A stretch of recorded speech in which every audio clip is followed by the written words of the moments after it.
अगला पॉइंट है Heisenberg uncertainty principle, Heisenberg का अनिश्चितता का सिद्धांत। हाइजेनबर्ग ने कहा था कि हम एक समय पर किसी भी पार्टिकल के पोजीशन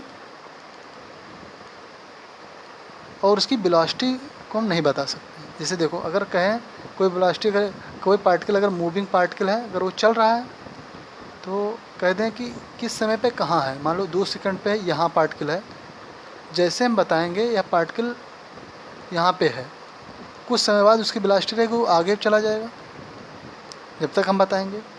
तो एक इंस्टेंट समय पे हम उसके ना तो पोजीशन और ना ही वेलोसिटी, दोनों को हम एक साथ नहीं बता सकते, एक को सिंगल बता सकते हैं। इसको हम सही से बता दे रहे हैं। पहले पॉइंट देखो, पोजीशन एंड मोमेंटम। मोमेंटम माने वेलोसिटी, सीधे समझो। मोमेंटम क्या होता है? P बराबर mv, P बराबर mv होता है। तो मास तो किसी का कांस्टेंट होगा, तो मोमेंटम बराबर यानी वेलोसिटी समझो। Position and momentum of the small moving particle can not determine at the same time. एक ही समय पे हम किसी भी पार्टिकल के मोमेंटम यानी वेलोसिटी और उसके पोजीशन को नहीं बता सकते हैं। मान लो कोई पार्टिकल है, मूव कर रहा है, मान लो t बराबर 2 सेकंड पे यहाँ पे था,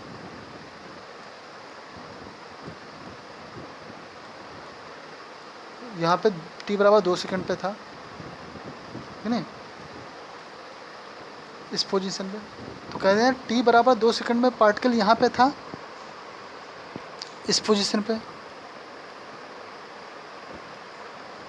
और इसकी वेलोसिटी 4 मीटर पर सेकंड थी। जैसे हमने 4 मीटर पर सेकंड इसकी वेलोसिटी बताया, है कि नहीं, इस पॉइंट पे, वैसे जैसे हमने बताया वैसे 1 सेकंड के बाद पार्टिकल यहाँ पहुँच गया, जिसकी पोजीशन क्या होगी? चेंज हो गई। हो सकता है वेलोसिटी भी चेंज हो जाए। नहीं, एक समय पर एक साथ हम किसी भी पार्टिकल के पोजीशन और वेलोसिटी को नहीं बता सकते। या तो सेपरेटली हम वेलोसिटी को बता दें या सेपरेटली हम पोजीशन को बता दें। इसे कहते हैं हाइजेनबर्ग का अनिश्चितता का सिद्धांत, अनसर्टेनिटी प्रिंसिपल। कोई ज़्यादा ज़रूरी नहीं है, बस केवल मैथमेटिकल फॉर्म ज़रूरी है। क्या होगा? Delta P into delta X less or equal to H upon 4 pi. P की जगह पे क्या लिखोगे? एम बी लिख देंगे। तो M into delta B into delta x बराबर एच अपान 4 पाई होना चाहिए। भाई एम इधर रहना चाहिए, एम को इधर मल्टीप्लाई कर दिया गया है, तो एच अपान 4 पाई एम हो जाएगा।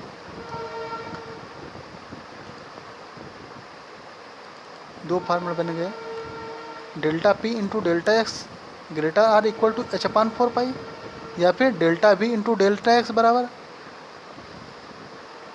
H upon 4 pi m. दोनों फार्मूले तुम्हें याद करना है, या तो ग्रेटर साइन या इक्वल का साइन।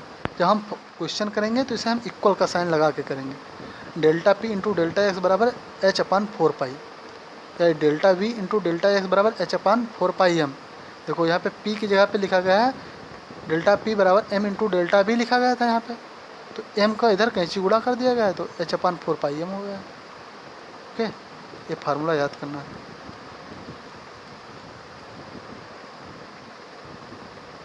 देखो delta P, delta V, delta X क्या है? Uncertainty of momentum, velocity and position. Delta P क्या है? अनसर्टेनिटी ऑफ मोमेंटम है। डेल्टा वी क्या है? अनसर्टेनिटी ऑफ वेलोसिटी है। डेल्टा एक्स क्या है? अनसर्टेनिटी इन पोजीशन है। अगला पॉइंट हम ऑर्बिटल के बारे में पढ़ेंगे वेव मैकेनिकल थ्योरी के द्वारा। देखो एक फिगर हम देख ले रहे हैं जनरल। देखो ये न्यूक्लियस है, नहीं? इसके चारों तरफ सेल पाए जाते हैं। सही से नहीं बना पा रहे हैं, आर्ट कमज़ोर है। इसमें सेल में क्या होते हैं? इलेक्ट्रॉन पाए जाते हैं, है कि नहीं? सेल में इलेक्ट्रॉन कहाँ पाए जाते हैं? ऑर्बिटल में पाए जाते हैं, एक निश्चित स्पेस में पाए जाते हैं, जिसे ऑर्बिटल कहा जाता है। न्यूक्लियस के चारों तरफ जो इलेक्ट्रॉन होते हैं एक निश्चित स्पेस में पाए जाते हैं, जिसे ऑर्बिटल कहा जाता है। सी ऑर्बिटल को कई भाग में क्लासिफाई किया गया, S orbital, P orbital, D orbital and F orbital. Orbital को है ऑर्बिटल को है एक ही बात है, विष्णु सर ऑर्बिटल कहते थे।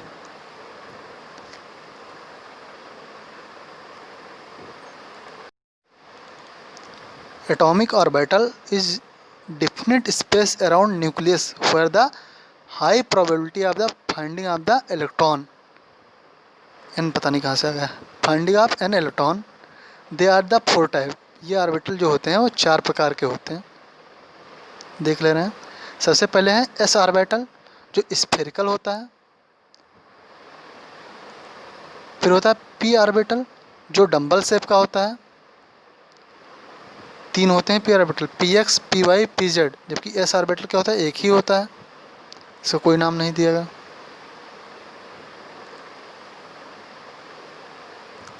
होगा डी ऑर्बिटल होगा, डी ऑर्बिटल हो गया डबल डंबल शेप का होता है, D X Y, D Y Z, D X Z, D X square minus Y square into D Z square हो जाएगा।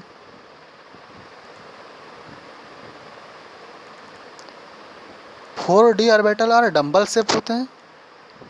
डी ऑर्बिटल कितने होते हैं, 5 होते हैं।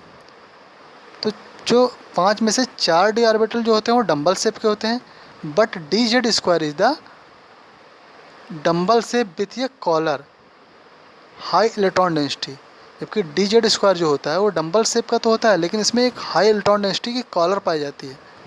तो देखो डी ऑर्बिटल जो होता है वो डंबल शेप का है, ठीक है।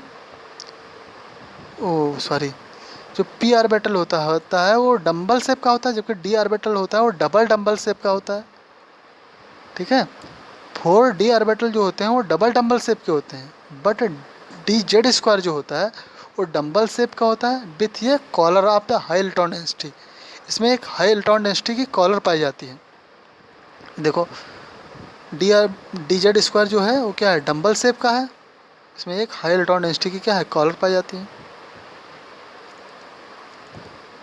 एस ऑर्बिटल क्या है, स्फेरिकल होता है, जबकि पी ऑर्बिटल क्या होता है, डंबल शेप का होता है, डंबल शेप ऐसे बनाया जाता है, जबकि डी ऑर्बिटल का होता है डबल डंबल शेप का होता है, तो एक ऐसे हो जाता है, डंबल शेप का होता है, डबल डंबल शेप है, ठीक है। डी जेड स्क्वायर अलग होता है, एक डंबल शेप का ही होता है लेकिन इसमें एक हाई इलेक्ट्रॉन डेंसिटी की कॉलर पाई जाती है।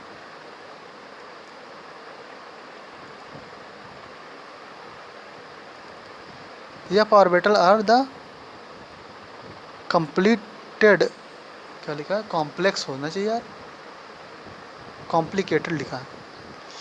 यह orbital are the complicated, name सारा दिया गया है, इसको हम पढ़ना नहीं चाह रहे हैं, नहीं पढ़ दे रहे हैं यार, नहीं पढ़ेंगे, ठीक है, कोई जरूरी नहीं, याद भी नहीं करना है।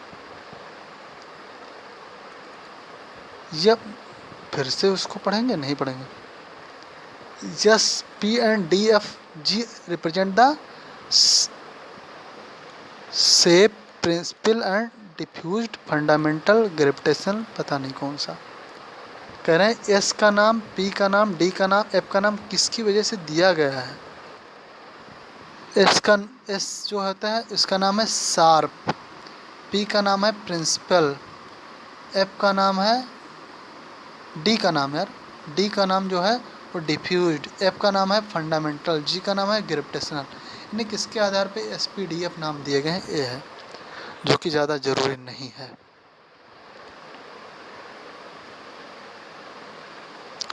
वेव मैकेनिकल मॉडल यानी श्रोडिंगर मॉडल, इसको देख ले रहे हैं। Atom is divided into 2 part, atom को 2 पार्ट में डिवाइड किया जाता है भाई श्रोडिंगर के अनुसार। Positive nucleus and the 3 dimensional space around the nucleus, नहीं बीच में क्या होता है, पॉजिटिव न्यूक्लियस होता है, इसके चारों तरफ क्या होता है, अराउंड स्पेस जिसमें इलेक्ट्रॉन पाए जाते हैं। 2 पार्ट में डिवाइड कर दिया इन्होंने। Positive nucleus and the 3 dimensional 3D space around nucleus where electron are the present.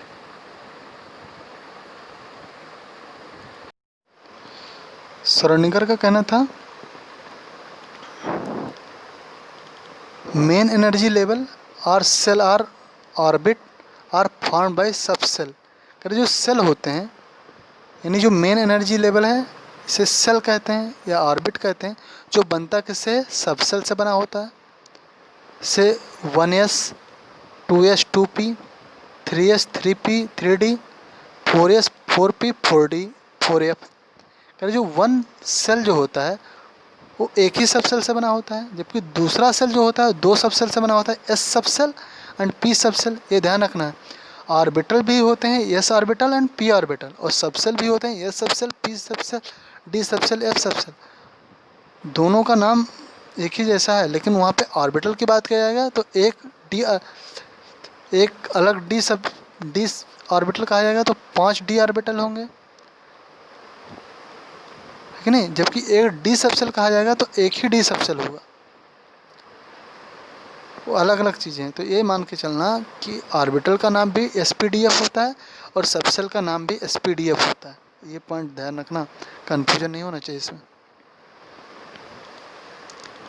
मतलब वन सेल में जो होता है एक सब सेल होता है, जबकि दूसरे सेल में दो सब सेल होता है एस एंड पी, जबकि तीसरे सेल में 3 सब सेल होते हैं एस पी एंड डी, चौथे सेल में 4 सब सेल होते हैं 4s 4p 4d 4f। इसका मतलब समझ रहे हो, सेल और सब सेल की संख्या बराबर होती है। जैसे पहले सेल में एक ही सब सेल, पहला सेल में एक सब सेल, दूसरे सेल में 2 सब सेल, तीसरे सेल में 3 सब सेल, चौथे सेल में 4 सब सेल। यानी प्रत्येक सेल के लिए सब सेल की संख्या बराबर होती है।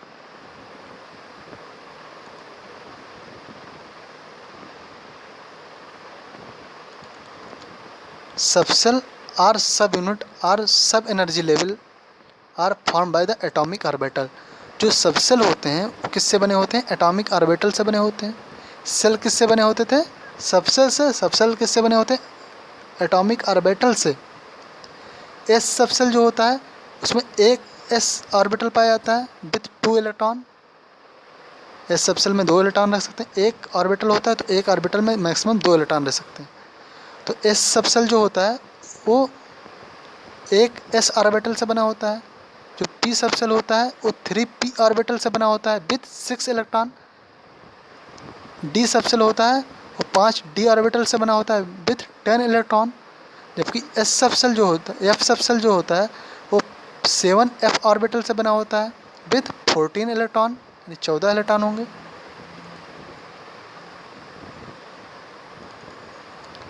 विथ 14 इलेक्ट्रॉन एक अलग सब सेल है, इसे याद करो या ना करो क्योंकि हमें एफ तक की ज़रूरत है।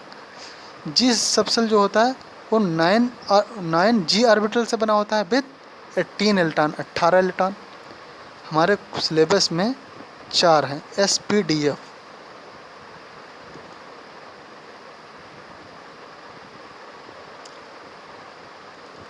ये पॉइंट देखो, एक एस ऑर्बिटल है इसमें 2 इलेक्ट्रॉन रह सकते हैं, नहीं एक ऑर्बिटल में मैक्सिमम 2 इलेक्ट्रॉन रहते हैं। देखो 3p सब सेल है तो 3 दूनी 6 इलेक्ट्रॉन पाए जाएंगे।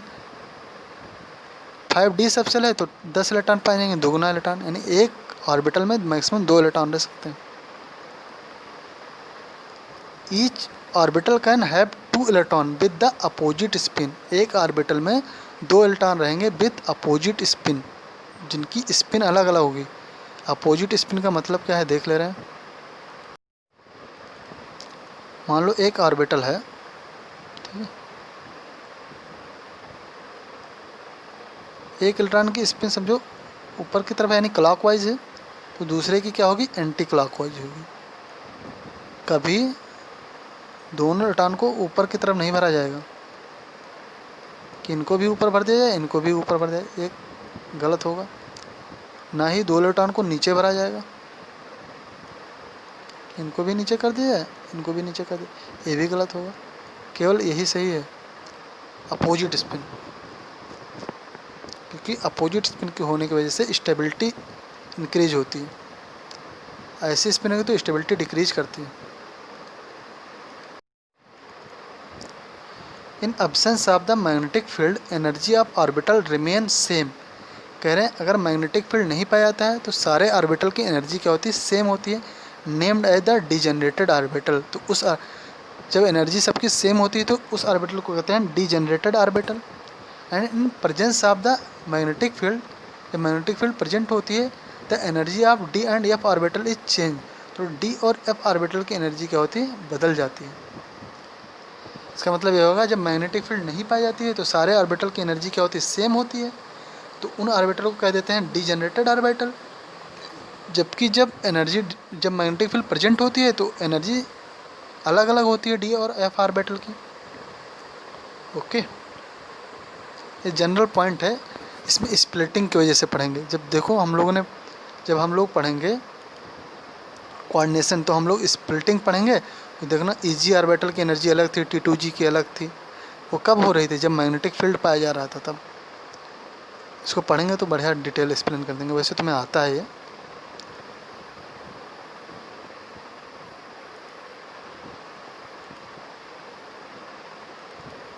Complete filled subshell is spherical as. D10 क्या है, कंप्लीट फील्ड है। S2 क्या है, कंप्लीट फील्ड है। P6 क्या है, कंप्लीट फील्ड है। F क्या है, F14 क्या है, कंप्लीट फील्ड।